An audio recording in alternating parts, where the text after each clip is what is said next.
He left me for a millionaire and texted me two words that felt like a slap across the face: enjoy poverty. I read that message sitting on the edge of my bed, surrounded by boxes, wondering how a life could collapse so quickly. 2 weeks later, a doctor stared at my blood test results and said my name like he was afraid of it. I'm glad you're here. Because what happened after that message changed everything I thought I knew about myself, my marriage, and the man I trusted for 12 years. Before I begin, tell me in the comments where in the world you're watching from and what time it is for you right now. And if stories like this stay with you, please like and subscribe. It really helps me continue sharing the truths I've carried for years. Now, let me take you back. It was early October when my marriage officially ended, though looking back, it had been dying quietly for months. I was 38 years old, standing in a half-empty townhouse in Ohio, holding my phone in one hand and a folded lease termination notice in the other. The house smelled like cardboard and lemon cleaner. That's what I remember most. The smell of someone trying to erase a life. My husband, Ethan, had already moved out. He didn't leave in a dramatic way. No shouting, no slammed doors, just one calm conversation at the kitchen table where he said, "I think we want different things now." That wasn't the worst part. The worst part came 3 days later, when I found out what those different things really were. A mutual friend slipped up. She didn't mean to. She just said, "So, is it true Ethan's dating someone big in real estate?" I laughed at first. Then my chest tightened. Her name was Vanessa, 42, recently divorced. Net worth somewhere north of 7 figures. She owned 2 properties, drove a car I couldn't pronounce, and hosted charity dinners instead of backyard barbecues. I learned all of this without trying. People love to talk when they think you're already broken. That night, I texted Ethan. I asked him one simple question. He didn't deny it. He didn't apologize either. He just replied, "I deserve better. Enjoy poverty." I stayed at that screen for a long time. Not crying, not shaking, just empty. I didn't understand it then, but that message was the moment everything shifted. Not outwardly, not yet, but something inside me went quiet, like a switch flipping off. What I didn't know was that 2 weeks later, I'd be sitting in a hospital room because of a minor workplace accident. That I'd hear a doctor say, "This doesn't make sense." And that the truth hiding in my own body would unravel more than just Ethan's smug little text. Because poverty wasn't what I was about to face. Exposure was. And the man who told me to enjoy being nothing had no idea what was coming next. Before everything broke, my life looked ordinary in the quiet, almost invisible way. That kind of ordinary people don't post about, because there's nothing flashy to show. Ethan and I lived in a modest townhouse on a tree-lined street where the neighbors waved but never lingered. We had been married 12 years. No kids, no scandals, just routines stacked on top of each other like plates in a cupboard. Our mornings followed a rhythm I could have recited in my sleep. Ethan left first, always 5 minutes early, coffee in a travel mug I bought him years ago. I stayed behind, rinsing mugs, wiping counters, listening to the radio because silence made the house feel too big. I worked custodial shifts at a local office park. It wasn't glamorous, but it paid the bills, and I took pride in doing it well.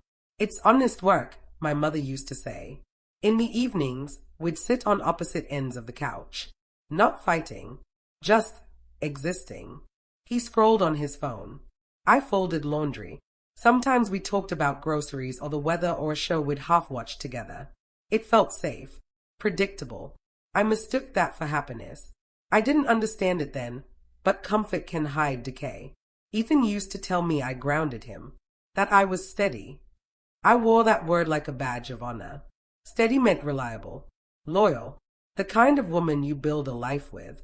I didn't need luxury. I needed peace. But somewhere along the way, his compliments changed shape. "You're practical" became "you're simple." "You don't need much" became "you don't want more." That wasn't the worst part. The worst part was how casually he started saying it. There were small things, tiny shifts I brushed off because marriage teaches you to normalize discomfort. He guarded his phone like it held state secrets. He started working late twice a week. New clothes appeared in his closet that I didn't remember buying. When I asked, he shrugged and said, "I'm just trying to look more professional." "Sign it. It's just paperwork." That's what he said one evening, sliding a stack of refinancing documents across the table. I didn't think much of it. I trusted him. I signed where he pointed, my name looping neatly at the bottom of pages I didn't fully read. We'd done paperwork 100 times before. Taxes, insurance, routine things. Looking back, that pen felt heavier than it should have. There was warmth too, which is what makes remembering harder. Sunday mornings when he made pancakes. Movie nights where he laughed at my bad jokes. Moments that made me believe the distance was temporary. Stress, maybe. A phase. I told myself every marriage goes quiet sometimes. But then there was the look. The one I couldn't explain. One night, I caught him watching me from the doorway while I cleaned the kitchen. Not with affection. With calculation. When I noticed, he smiled too quickly and said, "You won't need this forever." I laughed it off. I wish I hadn't. Because that was the first real warning sign. And I ignored it. I didn't know yet that my idea of our life and his idea of his future no longer overlapped. I didn't know I was already being edited out of his plans. And I definitely didn't know that the woman he was becoming was someone I would no longer recognize at all. The first real crack didn't come from a fight. It came from silence. The kind that lingers too long after a question, like someone weighing whether the truth is worth the trouble. It happened on a Wednesday evening. I remember because Wednesdays were usually boring, predictable, safe. I was heating leftovers when Ethan walked in late, jacket still on, phone already in his hand. He didn't kiss my cheek. He didn't even look up. I asked, "Long day?" He nodded. Too fast. That wasn't unusual. But what came next was, he went straight to the bedroom and closed the door. Not gently, not angrily, just deliberately. A quiet click that felt louder than a slam. I didn't understand it then, but that door closing was the moment something shifted from maybe to pay attention. Over the next few days, the pattern repeated. Late nights, short answers, a new password on his phone. When I asked about dinner plans, he'd say, "Don't wait up." When I asked where he'd been, he'd reply, "Work stuff." I was checking our shared account one afternoon when I saw it. A withdrawal I didn't recognize. Not huge, just enough to be noticeable. When I asked him about it, he smiled without humor. "It's nothing. I'll explain later." He never did. That wasn't the worst part. The worst part came the following Saturday. Ethan said he was attending a networking event. He wore a suit I'd never seen before. New shoes. New cologne. He looked polished, like someone preparing for a first impression. Before leaving, he stopped at the door and said, "You wouldn't enjoy it anyway." That sentence stayed with me long after the door shut. I didn't go looking for proof that night. I didn't check his phone or follow him. But something inside me started keeping quiet notes. The way he avoided eye contact. The way he flinched when my phone buzzed, as if afraid I'd discovered something. A week later, I ran into Claire, an old friend from college, at the grocery store. We chatted awkwardly, the way people do when time has stretched too long between them. As we parted, she hesitated, then said, "You and Ethan seem busy lately." I asked what she meant. She bit her lip. "I saw him at a fundraiser last month. He looked happy, different." Then she added, almost apologetically, "He wasn't alone." That wasn't the worst part. The worst part was how calm I felt. No tears, no rage, just a strange, cold clarity settling in my chest. Like my body had already accepted something my mind was still catching up to. That night, I asked Ethan directly. I didn't accuse. I didn't yell. I just said, "Is there someone else?" He didn't answer right away. He sat down slowly, hands folded, like he'd rehearsed this. Then he said, "I didn't plan for this to hurt you." That sentence told me everything. I didn't know her name yet. I didn't know her money or her influence. But I knew my marriage had crossed a line it couldn't uncross. And I knew that whatever came next would change me in ways I couldn't yet imagine. Because once doubt becomes certainty, There's no going back to sleep. I didn't confront Ethan right away after that conversation. I wish I could say it was because I was being strategic, but the truth is simpler. I was afraid of what I might find if I pushed too hard. There's a strange safety in not knowing everything yet, like standing in the doorway of a dark room instead of flipping on the light. But once doubt takes root, it doesn't stay quiet. The discovery didn't happen all at once. It came in pieces, each one small enough to deny on its own, but together impossible to ignore. An email notification that popped up on our shared tablet. A calendar invite labeled V. A suit jacket I found at the dry cleaners with a woman's lipstick faintly smudged on the collar. That wasn't the worst part.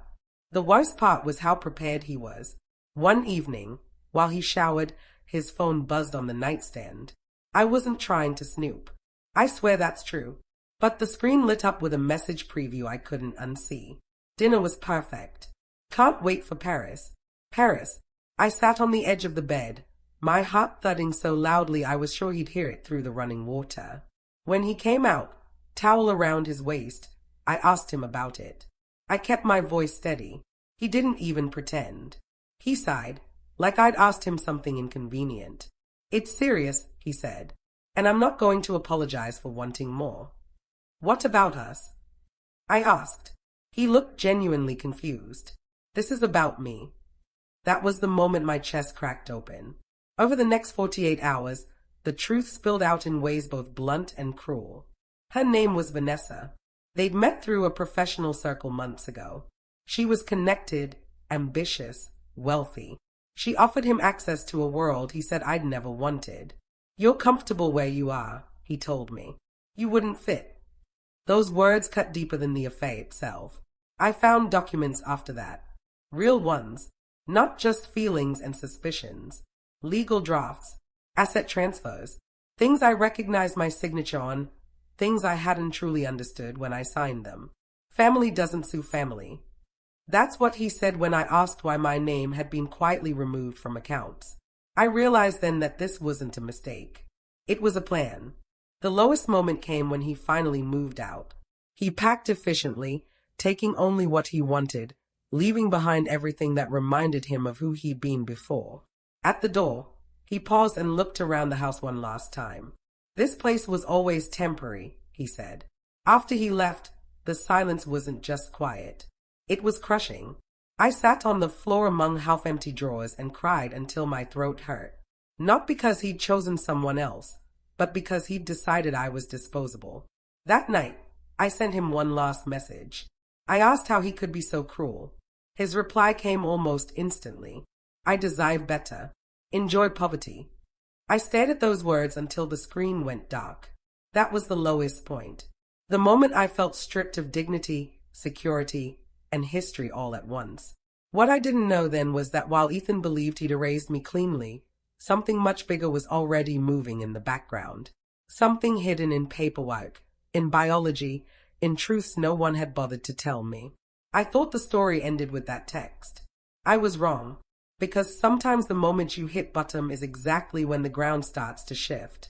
The days after Ethan moved out blurred together in a way that's hard to explain.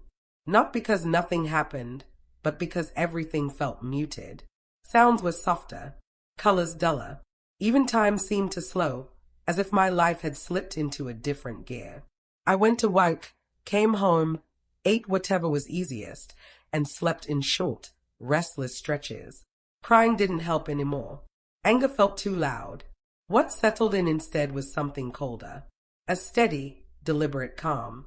I didn't understand it then, but that calm was me taking my life back inch by inch. The first practical problem was money. The accounts Ethan controlled was suddenly inaccessible to me. Bills arrived like clockwork, indifferent to heartbreak. Rent, utilities, insurance. I picked up extra shifts, cleaning offices late into the night. It wasn't glamorous, but it was survival. You won't need this anymore.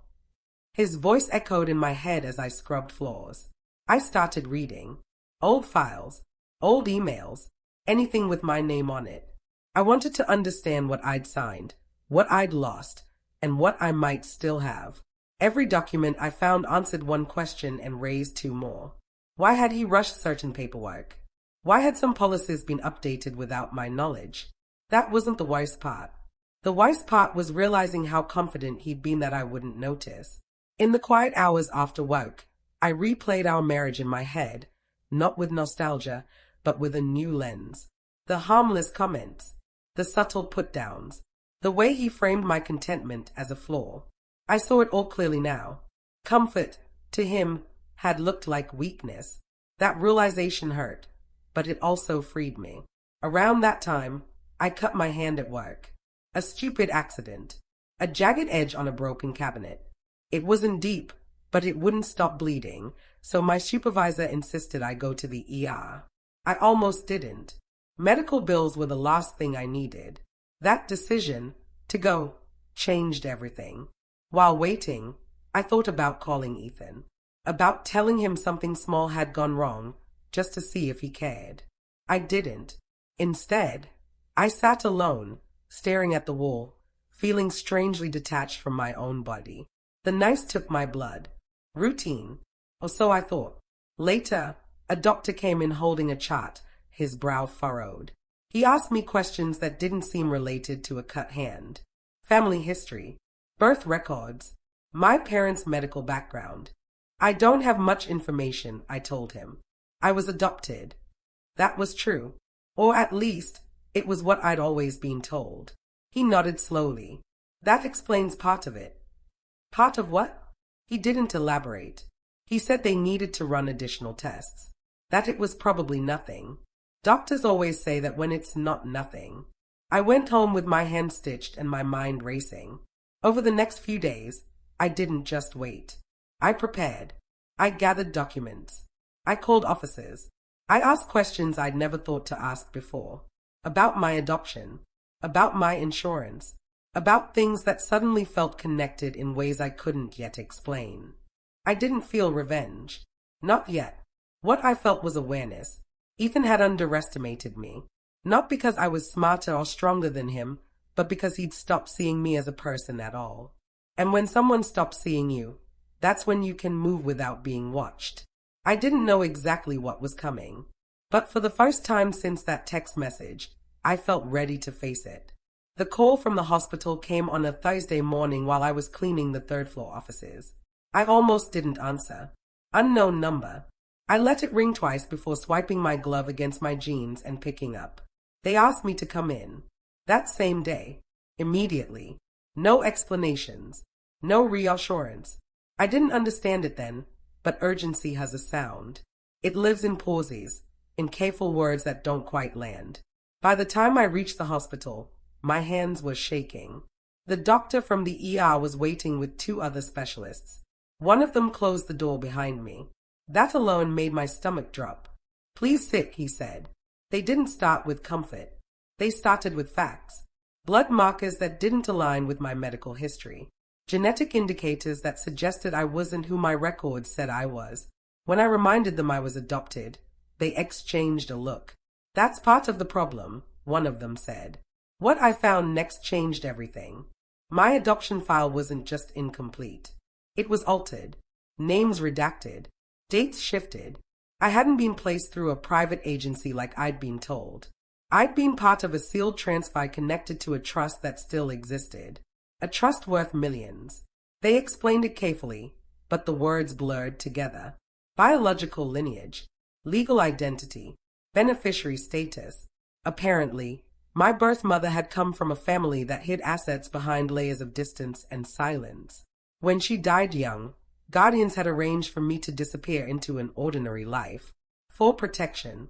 I laughed. A short, broken sound. You're telling me this now?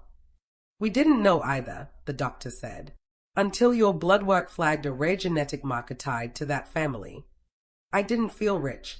I felt exposed.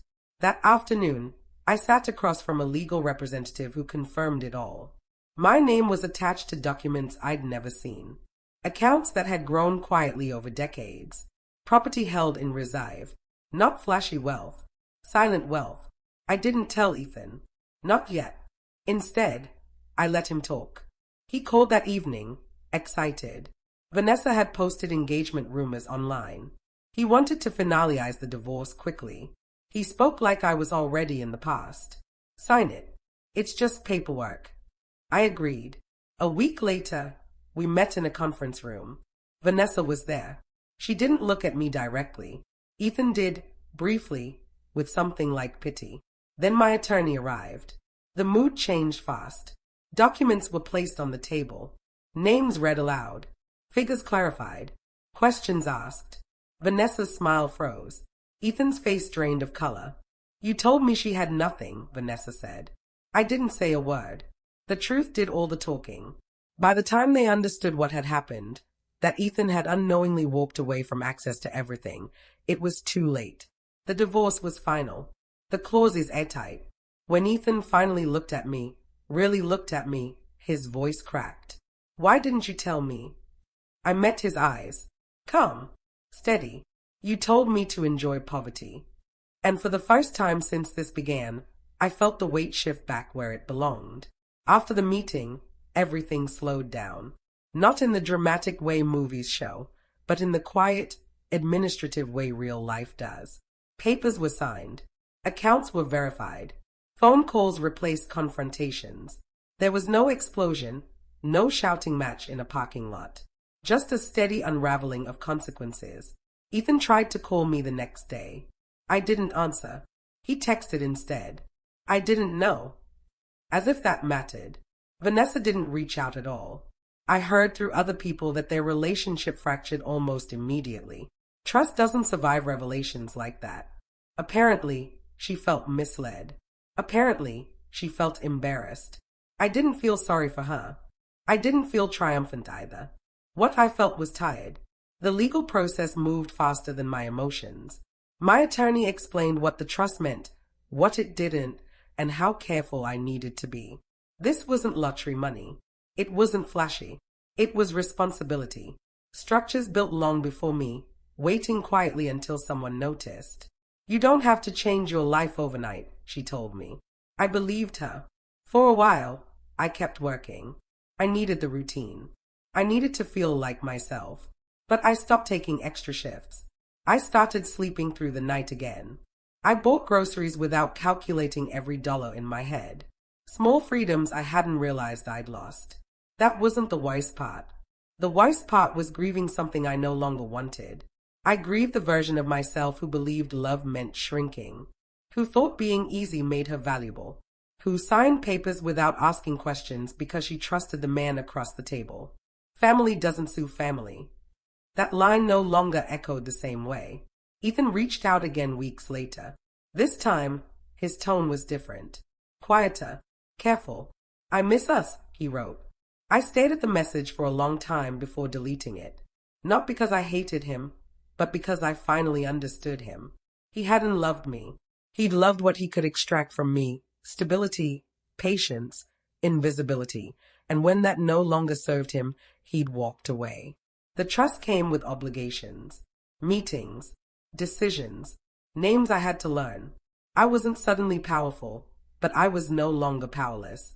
That difference changed how I stood, how I spoke, how I breathed. I moved out of the townhouse, not to escape memories, but to start clean. I chose a small place near a park, somewhere quiet, somewhere that felt like my own. Sometimes I wondered if Ethan regretted it. Not losing me, losing the access. But regret is not accountability, and it's not my burden to carry. I didn't get revenge. I got clarity, and that, I learned, lasts longer. What stayed with me most wasn't the money or the exposure or even the humiliation he'd tried to hand me. It was the realization that my worth had never been defined by his belief in me. It had just taken losing him to finally see it. It's strange how stories like mine get simplified when other people tell them. They focus on the twist, the money, the moment Ethan realized what he'd lost. But that isn't the part that stayed with me. The part that stayed was much quieter. It was the night I sat alone in my new apartment, the windows open, listening to traffic and feeling steady. Not rich, not victorious, just steady in a way I'd never been before. No one was waiting for me to shrink. No one was measuring my value against their ambition. I didn't understand it then, but peace feels different when it's earned. People sometimes ask if I'm angry, if I hate Ethan, if I feel satisfied knowing how things turned out. The truth is complicated. I don't wish him harm. I also don't wish him well. What I wish is distance. Distance from the version of myself that accepted less because it was familiar. You deserve better. I used to hear that as a judgment. Now I hear it as a boundary. Losing my marriage forced me to examine everything I'd assumed about love and loyalty. I learned that being supportive doesn't mean being silent. That trust doesn't mean blindness. And that independence isn't about money. It's about choice. I still work sometimes. Not because I have to, but because I want to. There's dignity in staying connected to the world, in remembering where you've been. I don't hide my past. I honor it. It carried me here. That wasn't the wise part. The wise part would have been never finding out who I was without him. If you're listening to this and you feel invisible in your own life, I want you to hear something clearly. Your value doesn't increase when someone else recognizes it. It's already there. Quiet. Patient. Waiting. Sometimes people leave because they think you are small. Sometimes life lets them believe that, right up until the moment it proves them wrong. Did you like my story? Please like and subscribe and tell me in the comments where you're listening from. I want to know how far this story of mine travels. I didn't tell this story for sympathy. I told it because truth deserves air. Because somewhere out there, someone is standing in a kitchen, signing papers they don't fully read, trusting someone who no longer sees them. And if that someone is you, this is your reminder. Never let another person decide how much of yourself you get to keep.